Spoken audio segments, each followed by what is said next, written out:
graduated from KU in 1985. I went to law school after a couple years working as a journalist, and then decided I needed graduate education, so I went to law school. I left there, and my first job was clerking for Jim Logan when he was on the 10th Circuit Court of Appeals. So I did that for a year. And then I went to Washington, D.C., and I had a fellowship through Georgetown Law School, and it placed me as a staff attorney at the National Women's Law Center for a year. So I did that for a year. And then I went to a large firm there and did white-collar criminal defense law. It was a firm that I had clerked for as a law student, and then I went back for a full-time job. Did that for about, I guess it was close to 2 years, or right in there, and got married, moved back to Kansas, lived in Wichita for the first time. I was originally from Kansas City, and worked there for Folston and Siefken. And I stayed there for the bulk of my practice. I did a little bit of teaching at WSU and at KU Law School as well. But I stayed there until 2000, when I was appointed to the Court of Appeals. And I was a judge on the Court of Appeals for 3.5 years, and then now I've been on the Supreme Court for 14 and a little some, I guess, or no, 11 and some, something like that. Anyway, 14 total, I guess. At the time, I believed, and I still believe this for the most part, I think a law degree is just great general education. I didn't know lawyers growing up. I didn't have lawyers in the family. I wasn't aware that any of my friends that I knew growing up had family members who were lawyers. It turns out a couple of them did, but I was unaware. So I just thought it would be a good general education. I really anticipated that I'd go right back in some way to the newspaper business, either as a person who worked as a general counsel at a newspaper, that was kind of a newer thing then, or as someone who actually just wrote about courts. There were just very few, just a handful of reporters across the nation that did that sort of work at the time, and several of them had law degrees. And so I thought, oh, I could just come back, because I love the newspaper business, and so I could have happily gone back and done that. So it wasn't that I'd really settled on a career in the law, per se. When I went back to law school, it just turned out that way. Yeah. And I remember getting there, when I did get to school in those first few days, just thinking, oh my gosh, all these people here have aptitude for this, or they've always wanted to be lawyers, or they're debate stars, or whatever. There was nothing but intimidation those first few days. After a while, it sort of wore off, but it did take a while. So, and I realized really early that I'd come to an environment where I had found a bunch of like-minded women, and that was really fabulous. That was just fabulous. The newspaper business was a boys' game, and I could play the boys' game, but I didn't want to have to play the boys' game all the time. And so law school was this wonderful little oasis, I think, where there were plenty of like-minded women around, and we became lifelong friends. So even though the environment was unfamiliar, and some of the way the teaching was done was unfamiliar, although not completely. I had a former Jesuit priest as a journalism prof too, and he was very much Socratic method and disgusted looks when you failed and that sort of thing too. So a little bit of that I'd been exposed to, but law school overall was more of that, lots more of it than I'd been used to. So I just really remember that, and I remember realizing it really early, that within days, that I was in this place where all of a sudden there were all these women who had similar experiences and sensibilities, and it was just fabulous. The city is different, but I had always wanted to go to Washington. Really it was Watergate that led me and I don't know how many hundreds of thousands of other people to journalism school, because Woodward and Bernstein were the heroes of that story, right? So I wanted to be them, and getting to the Washington Post someday was just kind of my dream. Well, when I got about midway through law school and I realized, hey, I can go to Washington and practice law, I thought, great, I can do that, So by the time I got there after my clerkship and everything, I kind of knew that I could compete, and that I would be okay competing. I actually think my firm had a little bit different, maybe kind of orientation and origin than many firms. And maybe that made it a little bit more of an outsider place. It was a big firm, certainly kind of this establishment firm that had lots of corporate clients and stuff. But it had been started as a place for very talented Jewish lawyers to work because they couldn't get into the white shoe firms. And so that was its kind of history, and I think it permeated it a little bit. So it had some iconoclasts among lawyers and some nonconformists, and that was great for me because I was always sort of an unusual, square peg in a round firm hole, in terms of big clients, big, corporate type clients and stuff. But there was another job I had early in my days in DC, and that was the job I had through the Georgetown Fellowship Program, which kind of fell out of the sky while I was clerking, and I thought, oh my gosh, I would love to do this. Because I self-identified as a feminist since I'd been in high school, so the idea of getting to practice women's rights law was just, to me, it was like God's work. And it was meant for me. And then this miracle happened, and I actually got one of the fellowships. And so, I got placed at this amazing place with these truly heroic women, pioneers, in the feminist legal world. And so I was just completely blown away by the opportunity. But I did realize two things, really important things, while I worked there. One was that I had thought as a law student, and as I got closer to going to DC, that, I'd go to practice for a while at a big firm, but that eventually I kind of want to be in government and want to do sort of public policy work. And that's sort of what we did, some of what we did at that National Women's Law Center. So kind of that big, very incremental, big change that affects, literally hundreds of thousands of people at a time. I worked on tax policy with there. After that display of math skill, I'm sure you're horrified. But at any rate, I was working on tax policy and other kinds of big issues that would affect lots of people. Well, one of the things I learned is that I really liked working for people, individual people that I could see and who I could see I was helping and see results. And that surprised me. That was something I learned then. And the other thing I learned is that you can be doing what you think is God's work, but if you're not enjoying your coworkers or, having fun doing it, that it's, for me anyway, it's probably not going to work long term. I was very happy where I was. The trajectory at that point would have been to remain at the firm for probably a couple more years. And then probably if I wanted to continue doing white collar work, which was really fun and really glamorous and all that stuff, I would need to go into government and prosecute for a while, which wasn't my nature really, but was probably what I was going to need to do because I needed to get trial experience. I needed to, kind of fill out that part of my background. So that was the trajectory. I was on that path. I had good support from my firm. But I got married. And so I had a stepson in Wichita, and DC and Wichita are just too far apart. It wasn't a workable situation. So I moved back. And I had never lived in that part of the state before, so that was all new. And that was quite a step. My firm was one of the biggest in the state, but it's still very small by DC standards. So it just operated differently and felt much less formal in some ways. It was far less formal in its interaction with other law firms and opposing counsel and that sort of thing. One of the things that really shocked me, I remember within just weeks of coming to work, I was working on a summary judgment motion, and I went to the partner who was in charge of the case and made some inquiries because I was a little unclear on some of the facts, and he said, well, I don't know, just a second. And he turned around and he dialed his phone, and he was calling opposing counsel. And this to me was just unbelievable because in DC you would never admit the weakness of needing to call opposing counsel to clarify something. I mean, you just wouldn't do it. It was all about, chest bumping and being tough. And so this was just amazing to me. So that was a very positive thing that I learned pretty early. But it was, it was far smaller, and it was not on the front page of the Washington Post every day. And it was, different.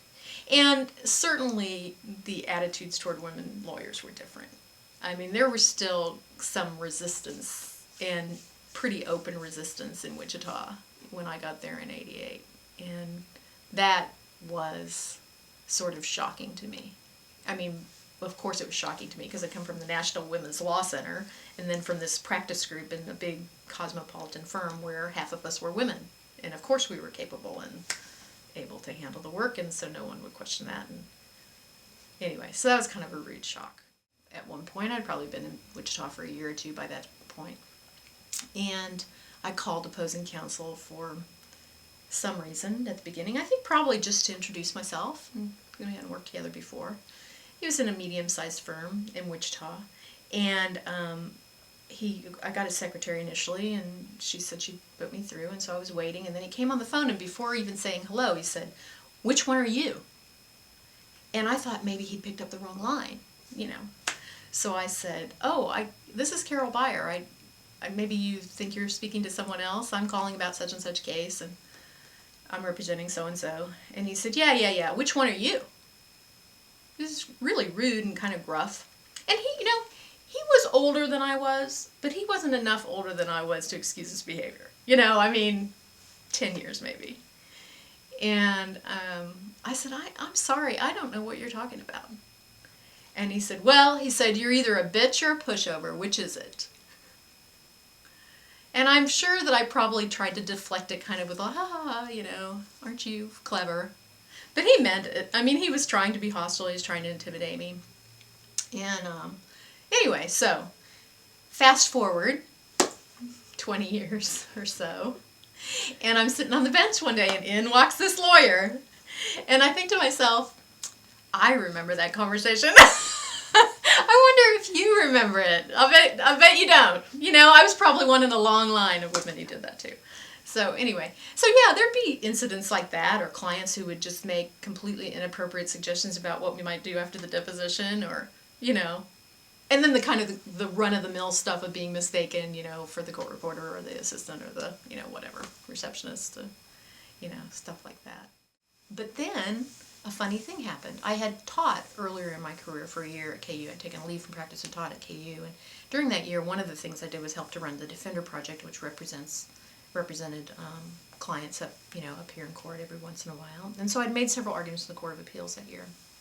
And among the judges who'd heard me argue were Bob Gernon, Jerry Elliott, Ed Larson, all guys, all older guys, quite a bit older than I. But they just kind of took to me. I know that in Ed's case, one of the reasons was that I showed up about 8.5 months pregnant, and he was just terrified the entire argument I was going to go into labor. And so I was very memorable for that reason. I probably didn't say anything very noteworthy, but he was frightened my whole argument. So he remembered me.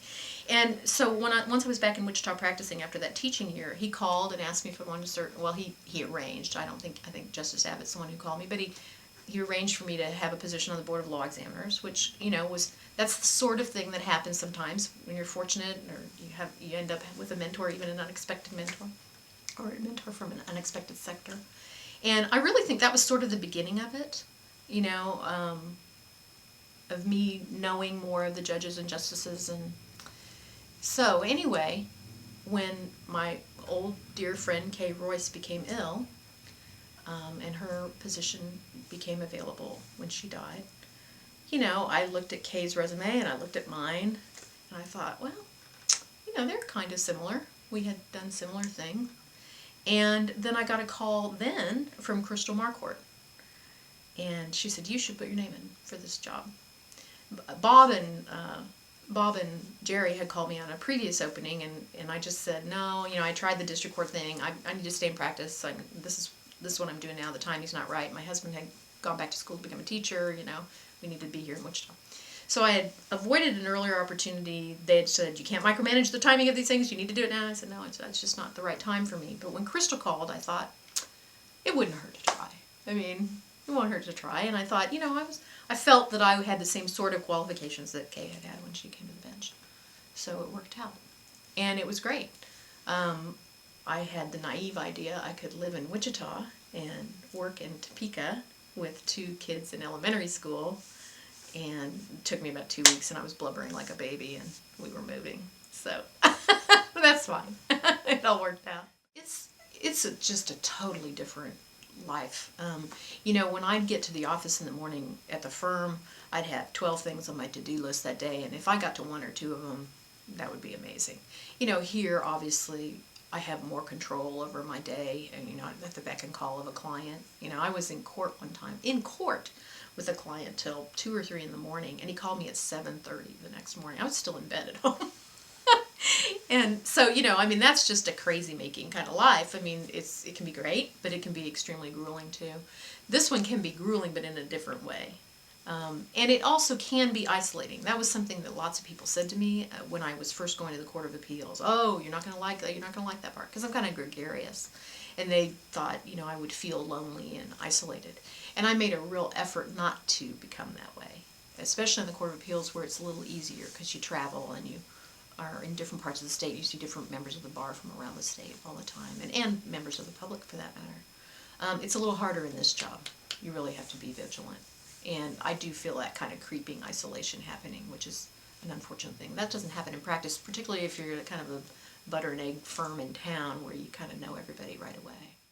I feel incredibly privileged to be the third woman on the Kansas Supreme Court, and lucky, again, kind of to be the right place at the right time. But I think probably, and so it's cool, it's really cool. I think it's neat for me and my family.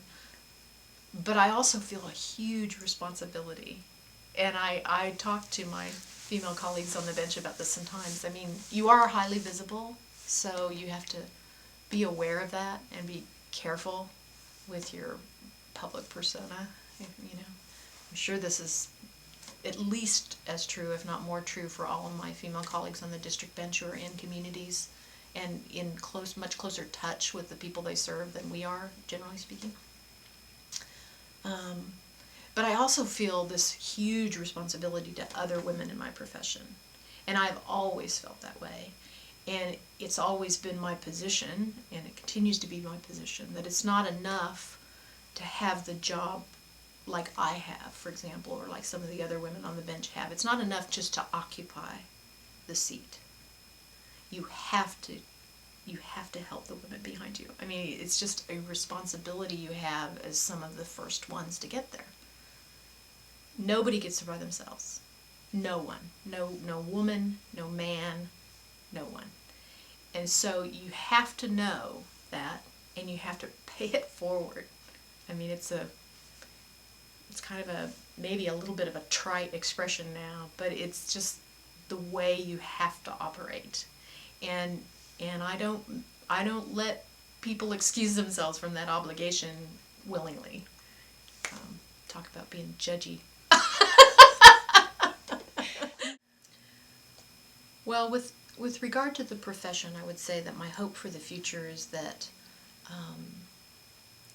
kind of the dream of women probably in my generation, that increasing numbers of women doing the job would make for parity in